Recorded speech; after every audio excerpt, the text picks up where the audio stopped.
Hola, ¿qué tal? Muy buenas tardes. Les damos la más cordial bienvenida a este espacio de noticias corte informativo, hoy que es jueves 9 de mayo de 2024. Soy Lorena Sánchez Cabrera y tendré el gusto en los próximos minutos de presentarle la información más reciente del Poder Judicial de la Federación, junto a mi compañera Eusiris Rostro, quien nos acompaña en la interpretación en lengua de señas mexicana. Hola, Eusiris. Y es así como iniciamos. La Corte determinó que el Congreso de Veracruz incurrió en omisión al no actualizar su marco legal para fortalecer la autonomía municipal. Viola el derecho a la reparación integral del daño, establecer límites a la indemnización, estableció la primera sala. El Tribunal Electoral y el INE firmaron convenio para agilizar los resultados de la elección presidencial. Vamos directo hasta el edificio sede de la Suprema Corte con mi compañero Mario López Peña, quien nos va a presentar el reporte de lo que aconteció esta tarde en el Pleno de Ministras y Ministros. Adelante, Mario, con tu reporte. Muy buenas tardes. ¿Qué tal? Muy buenas tardes a todas las personas que siguen esta transmisión. El Pleno de la Suprema Corte de Justicia resolvió una controversia constitucional promovida por el municipio de Veracruz, en la que determinó que hubo omisión legislativa absoluta del Poder Legislativo de ese estado por no adecuar la Constitución local al artículo 115 de la Constitución General de la República en temas de autonomía municipal. Escuchemos parte de los argumentos del ministro ponente. En primer lugar, se sostiene que existe un mandato constitucional, pues conforme al artículo segundo transitorio del decreto de 23 de diciembre de 1999, por el que se reformó el artículo 115, fracción segunda, inciso B de la Constitución, dentro del año siguiente las entidades federativas estaban obligadas a ajustar sus normas internas a efecto de garantizar que los municipios dispusieran libremente de su patrimonio. En otro asunto resuelto en esta sesión, el Pleno declaró inconstitucionales diversas disposiciones de leyes de ingresos municipales del Estado de Guerrero para el ejercicio fiscal de este año, que establecían el cobro de tarifas que resultaban desproporcionales por la búsqueda de información que solicitaran las personas en archivos municipales. Escuchemos los argumentos del ministro ponente de este asunto, Alberto Pérez Dayán. De ahí que, conforme a los precedentes, la consulta colige que las normas ahora impugnadas son contrarias al texto constitucional, en tanto que las cantidades previstas por el legislador local, que van de los 38 a los 221 pesos, no guardan un equilibrio razonable entre el costo que representa para los municipios el servicio de búsqueda de documentos y por ello resultan violatorios del principio de proporcionalidad tributaria. Es lo que resolvió el Pleno de la Corte en la sesión de este jueves. Muchas gracias, Mario, por tu información desde Pino Suárez número 2. Y la Suprema Corte dio a conocer el acuerdo que modifica las reglas de organización y funcionamiento del Centro de Estudios Constitucionales, cambio que establece que el Comité Consultivo del Centro de Estudios Constitucionales sesionará una vez cada 6 meses y sus decisiones se tomarán por mayoría simple de votos. El Comité Consultivo designará a un secretario o secretaria quien lo auxiliará en sus funciones. Este cambio permitirá evaluar con mayor objetividad los resultados del centro y con un avance más adecuado de las actividades que desarrolla, pues una de las labores fundamentales del centro es la editorial, mediante la cual se publican libros, cuadernos de jurisprudencia y ediciones de la revista del centro, actividades que requieren varios meses de trabajo, además de realizar actividades académicas y de difusión de derecho constitucional. La primera sala de la Corte reiteró que es inconstitucional establecer montos máximos de indemnización en la legislación que limita la reparación del daño moral. Retomando los criterios que ha establecido en la materia, precisó que el derecho humano a la reparación integral del daño se viola cuando el legislador, de manera previa y arbitraria, fije en la ley montos máximos para la indemnización al margen de cada caso específico y de su realidad, impidiendo a la persona juzgadora emitir una resolución justa a la luz de los hechos que conoció. Por esta razón declaró la inconstitucionalidad del artículo 1995 del Código Civil del Estado de Puebla al imponer para la indemnización por daño moral un límite máximo de 1,000 días de salario mínimo, lo que impidió emitir una resolución justa y razonable que atendiera las particularidades del feminicidio. El caso se relaciona con un conductor de taxi por aplicación que agredió sexualmente a una joven y posteriormente la privó de la vida, hecho por el que fue sentenciado a 50 años de prisión por el delito de feminicidio y a indemnizar a los familiares de la víctima con 3,000 días de salario mínimo, monto que fue reducido por el tribunal colegiado que aplicó de manera supletoria el mencionado artículo del Código Civil de Puebla, sentencia que ha sido revocada por la primera sala con el fin de que el colegiado inaplique el mencionado artículo. En sus redes sociales, la Asociación Nacional de Magistrados de Circuito y Jueces de Distrito del Poder Judicial de la Federación destacó la trayectoria del ministro de la Suprema Corte de Justicia de la Nación, Jorge Mario Pardo Rebolledo. En sus propias palabras, explicó su amplia carrera y el gran impulso que ha brindado a la independencia judicial y a los derechos humanos de las y los ciudadanos.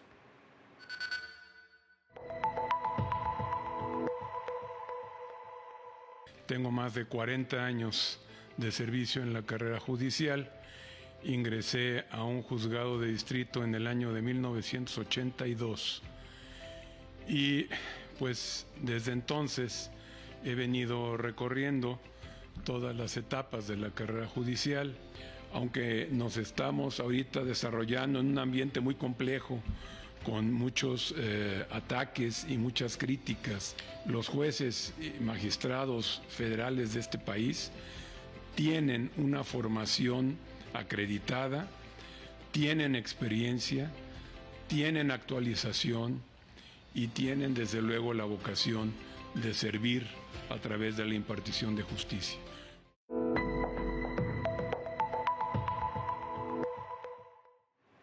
Y ahora le invitamos a conocer las sentencias más relevantes de la Suprema Corte de Justicia de la Nación en torno a casos que involucran la libertad de expresión de las y los comunicadores. En el Cuaderno de Jurisprudencia, Libertad de Expresión y Medios de Comunicación, editado por el Centro de Estudios Constitucionales. Aborda casos relativos a las expresiones en radio, televisión e internet, así como sentencias que tienen que ver con expresiones oficiales a través de medios de comunicación particulares y criterios que han analizado el derecho de réplica. Puede consultar este volumen de manera gratuita en el sitio web y en la red de bibliotecas de la Suprema Corte en todo el país. En más información, la pobreza e ignorancia es la principal razón de que miles de personas no reclamen y ejerzan sus derechos, pues esta condición les impide acceder a los medios y mecanismos de acceso a la justicia. Lo anterior, de acuerdo con Carolina Fernández Blanco, coordinadora del Máster en Derecho de Daños de la Universidad de Girona, España. Durante el seminario permanente organizado por las Casas de la Cultura Jurídica, explicó cuál es el efecto de esta condición. Si asumimos o aceptamos que la pobreza puede ser entendida como un déficit de derechos, evidentemente habrá más desafíos legales. Esto es porque, digamos, la ausencia de derechos es concomitante a la situación de pobreza y entonces hay más razones, ¿sí?, para litigar o para acceder a la justicia. Precisó que este déficit de derechos que enfrentan las personas en situación de pobreza repercute en el derecho a no ser dañado y en el remoto caso de exigir reparación. Esta se limita a restablecer las cosas al estado en el que se encontraban, perpetuando la discriminación y marginación en que se encuentran. Quien atraviesa una situación de pobreza y es dañado, no va a tener más reparación que aquella que su derecho que el derecho a la reparación integral le provee, ¿sí? Entonces, este principio, que es aparentemente neutral, en realidad encubre una redistribución regresiva de la riqueza. Y esta tarde en Pachuca y Hidalgo se llevará a cabo el 7º foro regional a los que convocó la ministra presidenta de la Suprema Corte, Norma Lucía Piña, en el marco del Encuentro Nacional para integrar una agenda en materia de seguridad y justicia desde el Poder Judicial Federal. En esta ocasión participarán usuarios del sistema de seguridad y justicia, operadores, académicos, especialistas y representantes de la sociedad de dicha entidad. Los ejes temáticos en los que se concentrarán los debates se relacionan con el acceso a los servicios legales, seguridad y justicia, Sistema Nacional de Impartición de Justicia y rendición de cuentas. El foro será inaugurado por la consejera de la Judicatura Federal, Lilia Mónica López Benítez. Y con esta información es momento de hacer una pausa, pero regresamos con más noticias a Corte Informativo.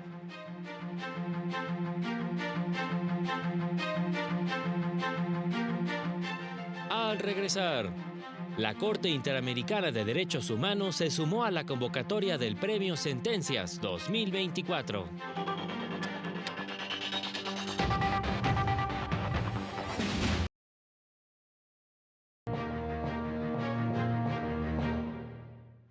Gracias por continuar con nosotros. Ahora es momento de enlazarnos a la Escuela Judicial Electoral, en donde se lleva a cabo el seminario hacia un Sistema Nacional de Justicia en línea. Ahí se encuentra nuestro compañero Óscar González, quien nos tiene listo el reporte de lo acontecido. Muy buenas tardes, Óscar.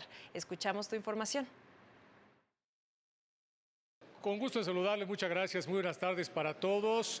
La era digital y la modernización de instituciones exige mecanismos que doten de certeza jurídica a la ciudadanía, afirmó la presidenta del Tribunal Electoral del Poder Judicial de la Federación, magistrada Mónica Aralí Soto Fregoso, en el seminario Hacia un Sistema Nacional de Justicia en línea. Dijo que hoy México se encuentra a la vanguardia en el uso de estas herramientas en América Latina. Vamos a ver. Pues la inclusión justamente de las autoridades electorales locales a la impartición de justicia en línea representa un avance progresivo para los derechos humanos y vanguardistas en la erradicación de las barreras de acceso a la justicia. En el acto, Soto Fregoso reiteró el llamado a completar los elementos faltantes de las salas electorales. Sin embargo, aseguró que no obstante esta problemática, en caso de presentarse medios de impugnación en el proceso electoral, estos se resolverán correcta y profesionalmente. Veamos. Sin embargo, quiero también reiterar que en caso de que hoy lleguemos a la etapa de resultados con la integración que tenemos, no cabe duda y no tengan duda que será en la misma dinámica, en donde todos los medios de impugnación que se presenten serán resueltos en tiempo y forma con especialistas en la materia de impartición de justicia, como son sus magistradas y sus magistrados electorales. Por ahora, el reporte que tenemos. Muchas gracias, Óscar, por esta información desde la Escuela Judicial Electoral. Y seguimos con estos temas. El Tribunal Electoral y el INE firmaron 2 convenios de colaboración. El primero permitirá que el INE entregue digitalizados y en físico los expedientes de los cómputos distritales y resultados de la elección presidencial, así como de los medios de impugnación que se presenten, lo que permitirá agilizar la resolución de las impugnaciones que se presenten en contra de los resultados de dicha elección, así como de la calificación, declaración de validez y entrega de la constancia de mayoría a la o el candidato triunfador. Sin duda enriquecerán la justicia electoral en México. Ante el indudable carácter dinámico de la vida política e institucional de cualquier país, incluso del nuestro, la especialización y la profesionalización del personal dedicado a la materia electoral resulta clave para el fortalecimiento de las instituciones que brindan certeza democrática y promueven la consolidación del Estado de Derecho. Dará certeza a los partidos políticos porque protegerá la validez de los resultados en estas elecciones, ya que garantizará que el INE entregue en tiempo y forma la totalidad de los paquetes electorales para la calificación de la elección presidencial. Además, se firmó un convenio para capacitar al personal del INE a través de la Escuela Judicial Electoral. En tanto, la Sala Regional Guadalajara confirmó diversas sentencias del Tribunal Electoral de Jalisco que ordenaban a diversos partidos la presentación completa de la documentación de planillas de candidaturas para varios municipios de la entidad y vinculó al Instituto Electoral Local para que realizara el registro respectivo, en caso de ser procedente. Lo anterior, al considerar que la omisión o negligencia de los partidos políticos para el registro de sus candidaturas no debe repercutir en el derecho de sus militantes y de la ciudadanía en general para ejercer su derecho político electoral a ser votados. Ha sido criterio reiterado de esta sala que el actor negligente de un partido político o coalición de ninguna manera puede trascender en el derecho de las personas a ser votadas cuando, habiendo recaído en ellas la designación, hubieran entregado oportunamente la documentación. Y por su parte, la Sala Regional Jalapa revocó 2 sentencias del Tribunal Electoral de Veracruz con las que acreditaba la obstaculización del cargo de la presidenta municipal de Villa Aldama, mas no así la existencia de violencia política contra las mujeres en razón de género en su contra. Ordenó al tribunal estudiar el asunto de nuevo, esta vez con perspectiva de género. En otro asunto, confirmó la sentencia del Tribunal Electoral de Chiapas que revocó el acuerdo del Instituto Electoral del Estado que había calificado como improcedente el registro de un militante de Morena como candidato a la presidencia del municipio de Ocosingo por la vía de la reelección, ya que su renuncia al Partido Verde se realizó antes de la mitad del periodo de su mandato, como establece la ley. De las constancias que obran en autos, se advierte que tanto Morena como el Partido Verde exhibieron el escrito de renuncia del candidato cuestionado, de la que se advierte que, desde el 17 de febrero de 2023, exteriorizó su voluntad de dejar de formar parte del partido, lo cual es congruente con el criterio sustentado por esta sala.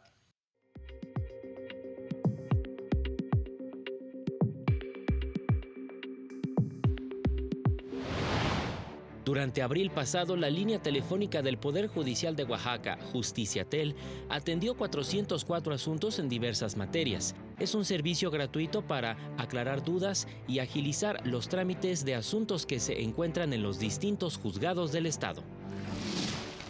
Cada mes, el Poder Judicial del Estado de México inicia un promedio de 3,500 procedimientos de divorcio.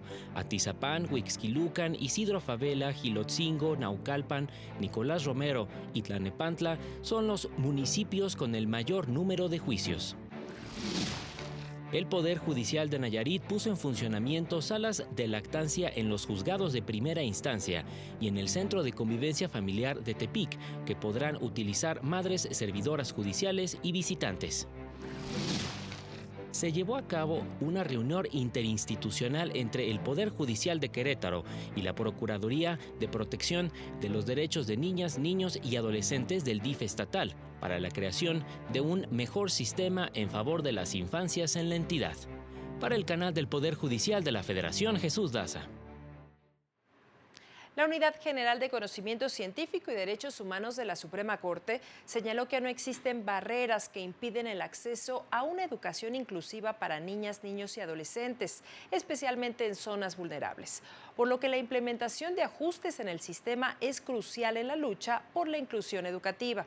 Al abordar el caso de una niña con discapacidad de una comunidad mazahua que tuvo que dejar la escuela porque las instituciones de su comunidad no contaban con las condiciones para garantizar su cuidado y educación, la segunda sala de la Corte determinó que las autoridades educativas violaron sus derechos a la educación. Por ello, ordenó tanto a nivel federal como local la implementación de ajustes razonables para proporcionar el material didáctico idóneo y contar con personal docente capacitado, con el objetivo de erradicar la discriminación en el entorno escolar y así garantizar la educación inclusiva. La Corte Interamericana de Derechos Humanos se sumó a la convocatoria para la 9ª edición del Premio Sentencias 2024 que organiza la Suprema Corte de Justicia de la Nación en conjunto con la organización Sin Fronteras y AP. Este año el certamen se centrará en el acceso a la identidad y el principio de no devolución. El organismo interamericano destacó que este premio ha recopilado más de 300 sentencias en al menos 13 países de la región.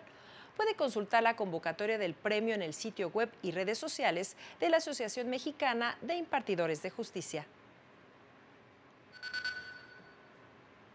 Y es así como llegamos al final de este espacio, como siempre, agradeciendo su compañía e invitándole a mantenerse aquí en la señal del canal del Poder Judicial de la Federación. Siga a las 19:30 horas nuestro avance informativo y a las 20:30 horas el noticiario nocturno. Soy Lorena Sánchez Cabrera y en nombre de todo este equipo le deseamos que tenga una excelente tarde. Hasta pronto.